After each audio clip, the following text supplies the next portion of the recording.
This is our last video in our conflict resolution series. We will be discussing steps to active listening and how to do that well.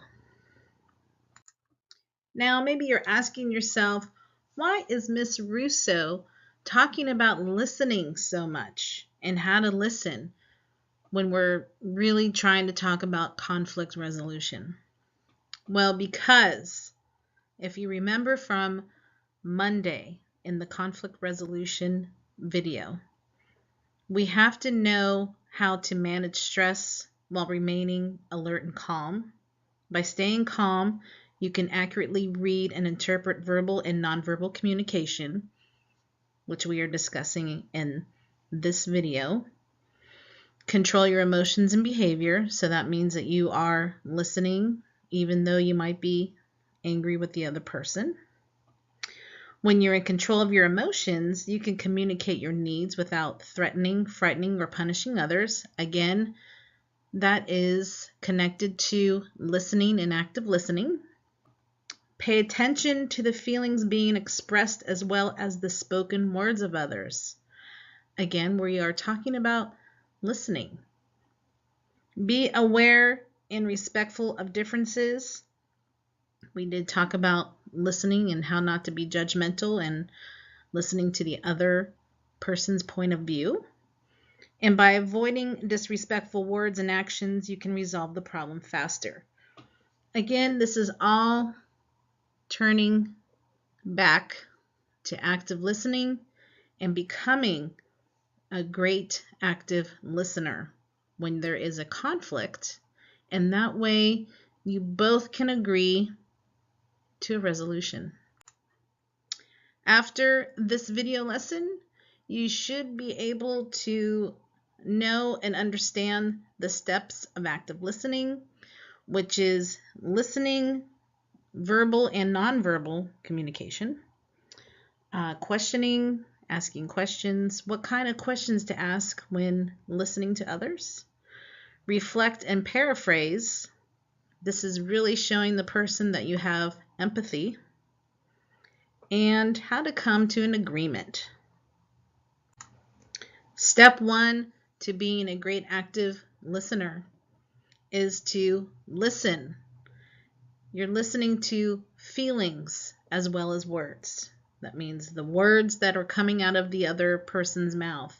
Listening to their emotions and their implications.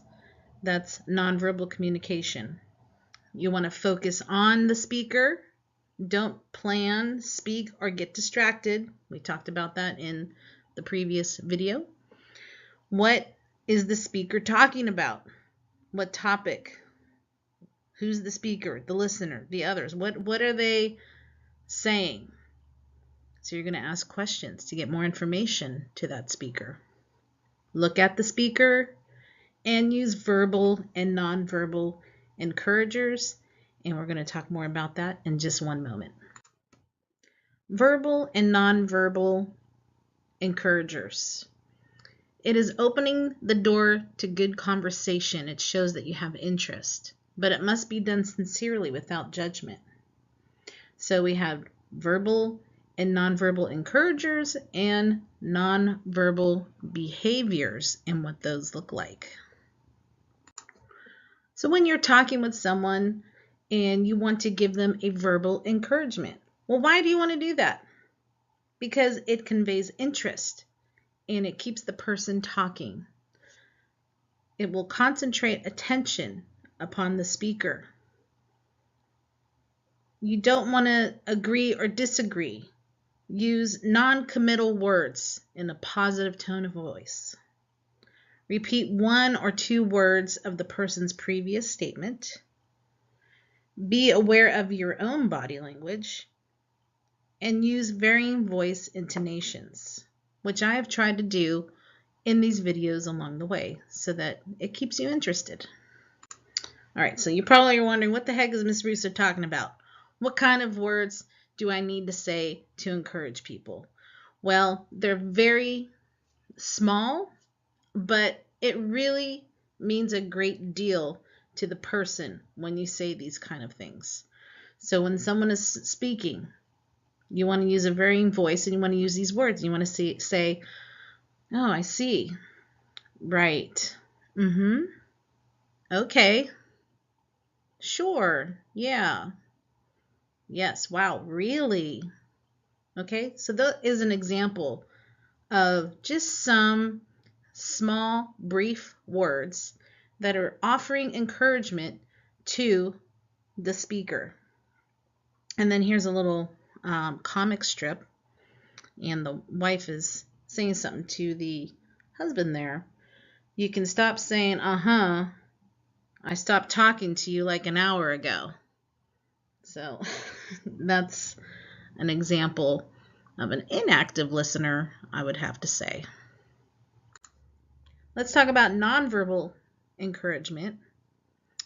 Maintaining appropriate eye contact with the speaker. You don't want to, make them uncomfortable. You don't want to be like totally staring at them and making it really awkward in an awkward silence. And just an appropriate eye contact, just kind of naturally looking at them. And occasionally nodding affirmatively to display understanding and interest. So if you're speaking with me and you want to make sure that I'm paying attention, the way that I can let you know I'm paying attention is if I'm going like this.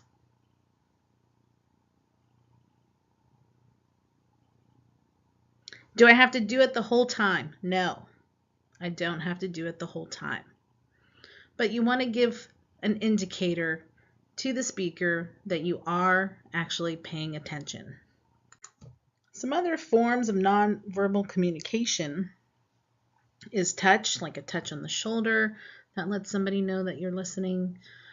Proximity, meaning how close or how far away you're actually standing with another person. Somebody's posture, the way that they're dressed. Eye contact, gestures. I talk a lot with my hands, if you've noticed.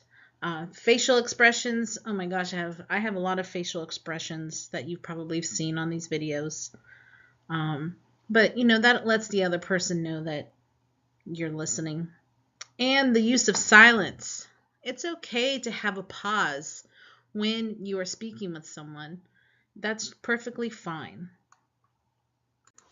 So, like I said in the previous video, the listener is speaking about 30% of the time. And during that 30% of the time, you might be asking that other person some questions. You want to get more information to have better understanding.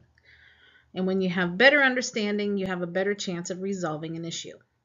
So, the three purposes for questioning is it demonstrates that you're listening, you're gathering information, and you are clarifying the given information.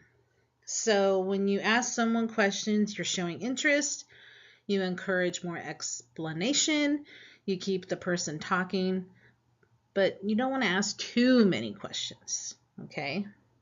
There's always a balance with everything. Types of questions you can ask while active listening are yes/no questions or open-ended questions where you're getting more detail. So the yes/no questions, those are called closed questions. The reason is because you're not really getting more detailed information. It's just a question that involves asking a question that requires only a yes or a no response. So for example, if I'm talking and I'm listening to someone speak, I might ask a question like, oh my gosh, did that really happen? And the person would say yes or no. But that question just shows the speaker that I'm listening and I'm interested in what they're saying. Here are some open-ended questions you can ask when active listening. This question, what happened? You're trying to get more information on what is happening and what happened to that other person. What do you mean? You are trying to clarify some information. How do you feel? Here we are trying to be empathetic. We're asking the other person how they feel. What do you want? What is the motive? What does that other person want?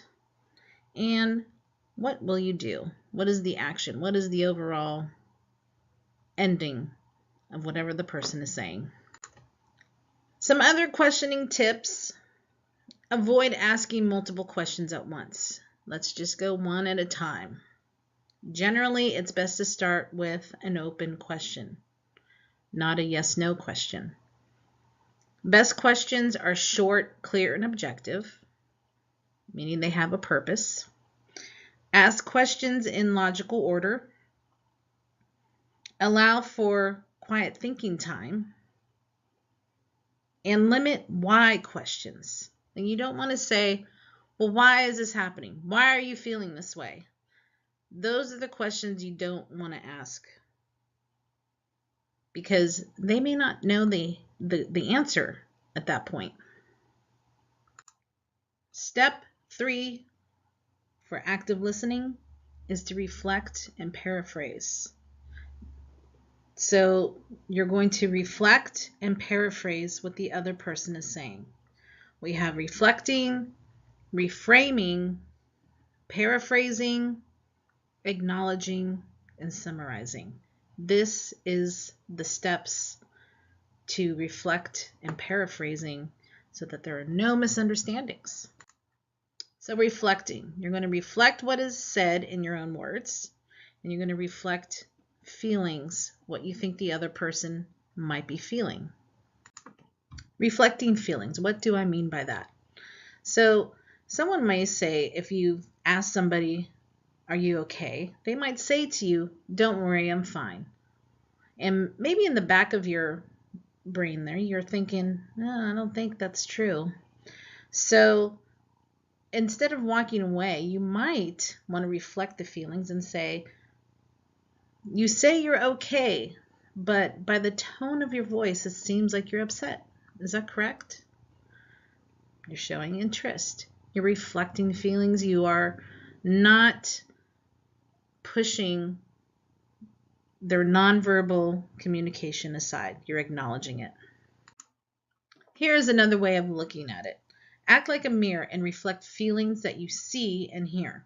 This is particularly useful when a person's tone of voice or gestures, their nonverbal communication, don't match the person's words. Here's some examples. Seems like you had a fun time, right? Or, I'd sense you've become worried. Is that so? So here you are reflecting feelings of what you actually see and hear. Let's talk about reframing and what that means. So why do you do that? So it helps the other person see their concerns in a new light. It broadens the meaning of an issue to identify needs or interests. It'll diffuse negative feelings, and it helps establish the focus for resolution. That's why you do the reframing. And how do you do it? What the heck is that? Well, you're going to recognize underlying needs, and you're going to reword concerns from a negative, and you're going to turn them into a positive. Here's an example. So here is an example of reframing. She always talks to everyone else but me when she has a problem with me. So that sounds like someone is talking about somebody else and they're not going directly to the source. So what you can say, instead of saying, oh, that little, no, you don't want to do that. You can say, it sounds as if you would like a more direct communication to resolve concerns and would like her to go to you. So you're taking something that is negative and you're turning it into a positive, and you're also reflecting the feelings of that other person.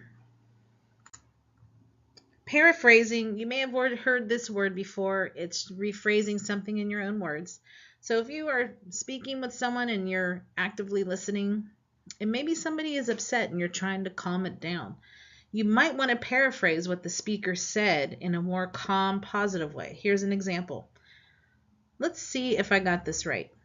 You're upset because you think we're going off in the wrong direction and you want to clarify your idea before we write this assignment. Is that right? Notice how this is paraphrasing, it's restating, it's restating in a positive manner, and when you do this, you're definitely going to be able to resolve a conflict. Caution, don't parrot back. What do I mean by that? That means be sure to put the message in your own words. That's active listening.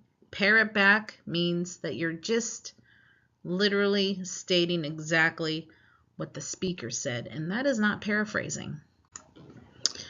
Acknowledging. This is very important. Acknowledging may be the key to resolving problems. This might be the missing puzzle piece, because if it's missing, then a resolution will not be happening. So problem solving might not work in the face of strong feelings. So here's people's feelings over here. And here is the problem being solved. Now, if we don't acknowledge, there is going to be no resolution. We need to acknowledge the other person's feelings first in order to solve the problem. If you don't acknowledge that other person and their feelings, they don't feel that they're being heard, there's misunderstandings, and then there's no resolution. Acknowledging. And finally, number 5, we want to summarize. Why do we do this? To review progress, to pull together important ideas and information that was just said, to establish a foundation for further discussion. And we want to do it by restating the central ideas and feelings you have heard. Here is an example. Let's see if I have a clear understanding of your experience at this point. So basically, what is most important to you is, and then this is where you start summarizing what you just heard. And step 4, the agreement. All of your active listening has paid off. The speaker feels acknowledged. The speaker has been heard, and they know they've been heard because you've been doing all of that nonverbal communication, and you've been giving those verbal encouragements while listening. And oh my gosh, a solution is near. Or maybe you guys came up with the solution. You're such a great active listener. What I want you all to remember is that the objective to all of this active listening is to increase understanding and to limit that misunderstanding of other people's point of view. It's not necessarily to agree with that person's point of view or support it. It's just to increase understanding and acknowledging other person's feelings.